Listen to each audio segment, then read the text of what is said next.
विदेश गयो भने यो देश कहिले बन्छ त? विदेश गएर ल्याएको पैसाले हाम्रो घर त उज्यालो हुन सक्छ, तर म चाहन्छु सबैको घर उज्यालो होस्। आमा, मेरो आमाको मात्र होइन, सबै आमाहरूको आँगन उज्यालो होस्। त्यसैले अब म पैसाको होइन, परिवर्तनको खोजीमा जाँदैछु। त्यो उज्यालोको लागि म आफ्नो जीवन पनि सुम्पन्छु। आमा,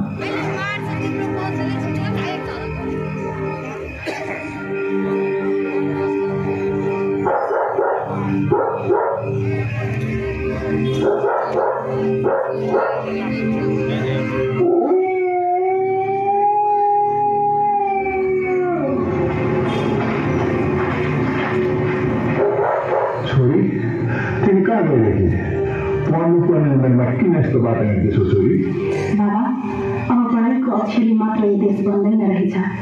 यहाँ अन्याय र भ्रष्टाचारले आकाश छोएको छ। त्यसैले म यो देशका लागि हिँडेकी हुँ। जीवनको माया भन्दा ठुलो देशको माया हो बाबा। परिवर्तनले सबै युवाको, सबै परिवारको भविष्य बनाउनेछ।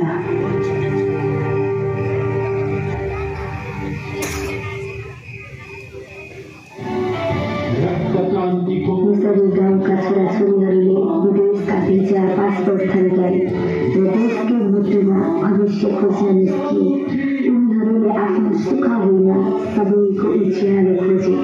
विदेशको मुठ होइन, देशको इज्जत खोजे।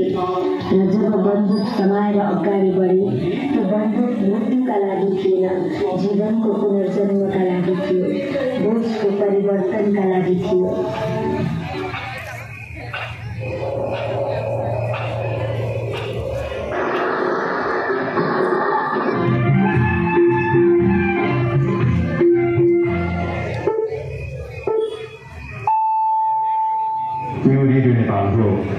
गोपाल बस्नेतबाट समाचार सुन्नुहोस्।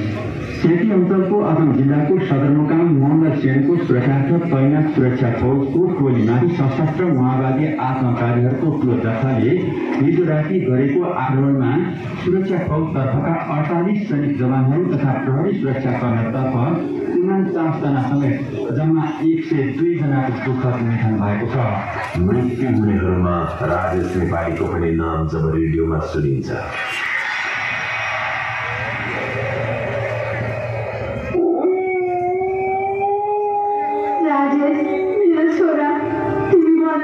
विदेश जाने, पैसा कमाउने, घर बनाउने। अब म एक्लै बुढी आमा, मेरो को छ त? तिमी र म मात्रै थियौ नि, घरमा अरू कोही छैन। म वृद्धको सहारा तिमी नै थियौ। देश परिवर्तन गर्न जान्छु भनेर गयो, तर यस्तो कहिल्यै नफर्किने गरी अब कसले खुवाउँछ मलाई, कसले बोलाउँछ आमा भनेर?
फागुनबाट उठेको त्यो आकाशे जारी रोल्पाको गोर्खा सिन्धुली काभ्रेमा बन्द भयो जलको आगो।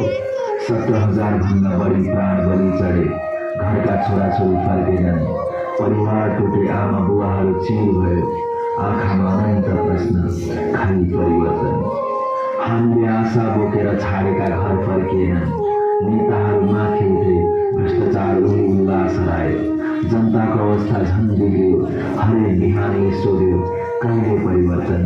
शहीदहरूको रगतले लेखेको कथा, तर त्यो कथा अधुरो रह्यो। अनि उनीहरूको रोइरहेका आत्माहरूले खोजिरहेछन् त्यस्तो मान्छे जसले देशलाई माथि उचाल्छ, जसले अधुरो सपनालाई साकार पार्छ।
देशभरका 26वटा सोसल मिडिया बन्द गरिए।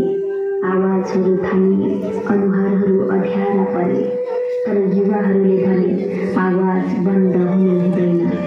त्यो एकै वाक्यबाट सुरु भयो परिवर्तनको आँधी। सडकहरूभरि न्याय र परिवर्तनका नाराले। देश राजनीतिक उथलपुथलमा थियो। सरकारहरू बन्ने र ढल्ने थिएनन्। देश थाकिसकेको थियो। जेनजी पुस्ताले माग गर्यो प्रत्यक्ष प्रणाली र शून्य भ्रष्टाचारको देश। तर उत्तरको सट्टा आयो गोली। भलो 23 र 24 गते सडकहरू रगतले भिजे। पहिलो दिनमा 19 जनाले ज्यान गुमाए, हजारौं घाइते भए र आजसम्म 75 भन्दा बढी शहीद भइसकेका छन्। यी गोलीहरू शरीरमा मात्र लागेका थिएनन्। यी गोलीहरू लागेका थिए सपनामाथि, भविष्यमाथि, देशमाथि। अब घटनाको संक्षिप्त दृश्य विस्तारमा।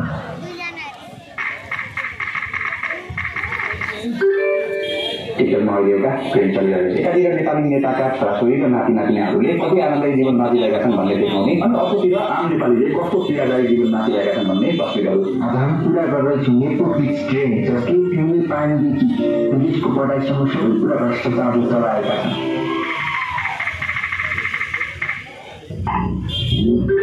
सर्वोच्च अदालतको आदेशअनुसार सामाजिक सञ्चालनको लागि पूर्ण तथा जवाबदेही बनाउन 7 दिनको मियादले संचार तथा सूचना प्रविधि मन्त्रालयमा सूचीकरणको लागि सार्वजनिक सूचना रूपमा आह्वान गरे। तोकिएको अवधिको सूचीकरण हुन नआउने र सूचीकरणको लागि सम्पर्कमा समेत नआउने सामाजिक सञ्जाललाई क्रमशः नेपालभित्र निष्क्रिय गराउन र सूचीकरण गरेन सोही क्षणबाट ती सामाजिक सञ्जाललाई पुनः सक्रिय गराउन संचार तथा सूचना प्रविधि मन्त्रालय मार्फत नेपाल दूरसञ्चार प्राधिकरणलाई निर्देशन गरेको मिलेको छ। सरकारले फेसबुक, युट्युब सहित 26वटा सामाजिक सञ्जाल बन्द गर्ने निर्णय गरेको छ। त्यो भदौ 18 गतेको दिन एकै आदेश निर्देश मौन बन्यो। मोबाइलका पर्दा अँध्यारा भए, कानमा स्वरहरू उठ्न थाले। यो त लोकतन्त्र होइन, तानाशाही हो। यो स्वतन्त्रता होइन, निरङ्कुशता हो। एक पुस्ताको स्वर आफ्नै देशमा बन्द गरियो। त्यो अँध्यारो केवल आकाशमा होइन, सबैको मुटुमा फैलियो। सामाजिक सञ्जाल बन्द र भ्रष्टाचार विरुद्ध टोली काठमाडौँको माइतीहरू सहित देशका विभिन्न भागमा एकसाथ जेएनजी पुस्ताले प्रदर्शन गर्ने घोषणा गरेका छन्।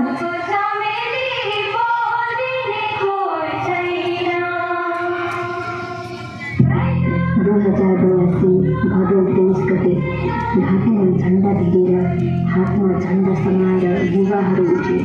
बिहानको पहिले 4 बजे नेपालभर आगो झै फैलियो क्रान्तिको लहर। जेनजीहरू सडकमा ओरिए, स्मार्टफोन हातमा, मनमा देश, राष्ट्रिय राष्ट्रिय झण्डा, आँखामा आँसु र आकाशमा आशा।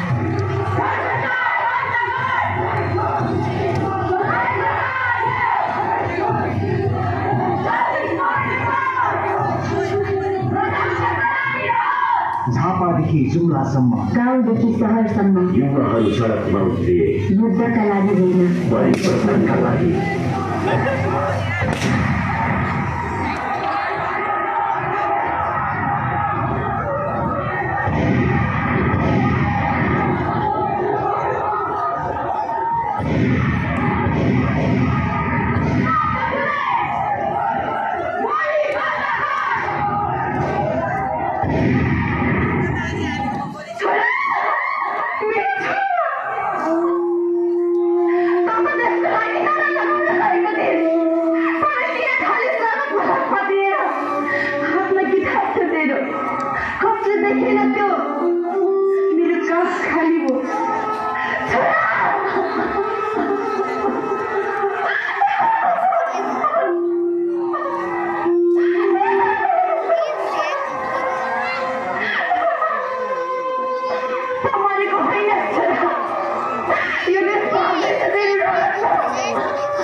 र अचानक स्कुल ड्रेसमा 14 वर्षको एउटा बालक ढल्यो।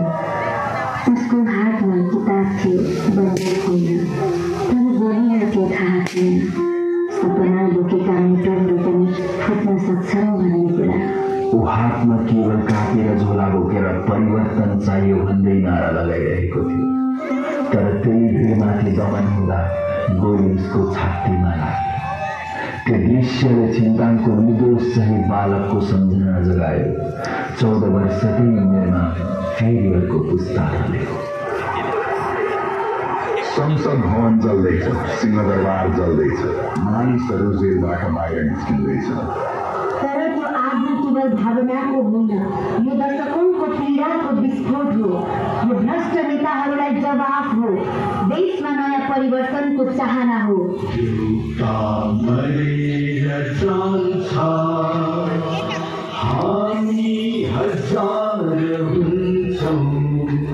हामी मरेका होइनौँ, हामीले सपना भुलिसकेका छौँ। यो माटोमा हाम्रो रगत मिसिएको छ, यो हावा हाम्रो श्वास बनेको छ। हाम्रो रगत कहिले हेर नजाओस्, हाम्रो आवाज कहिले नदबाइयोस्। हामी हेरिरहेका छौँ, बनेका जस्ता देखिए पनि हाम्रो आत्मा वरिपरि भोकानी रहेकै छ। परिवर्तनको आशा दिँदै त्यो सपना अब पुरा गर्ने जिम्मा हाम्रा पछिल्ला युवाहरूको काँधमा छ।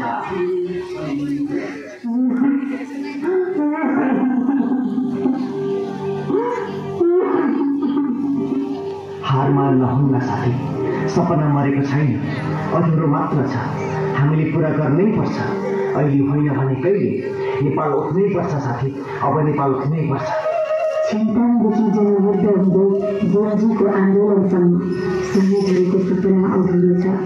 अब हामीले पुरा गर्नै पर्छ। यसरी आजको रातभित्रबाट नेपाल फेरि सास लिन्छ। नेताबाट होइन, युवाको मुटुको धड्कनबाट अधुरो परिवर्तनको क्रान्ति अब मात्र सुरु भएको छ।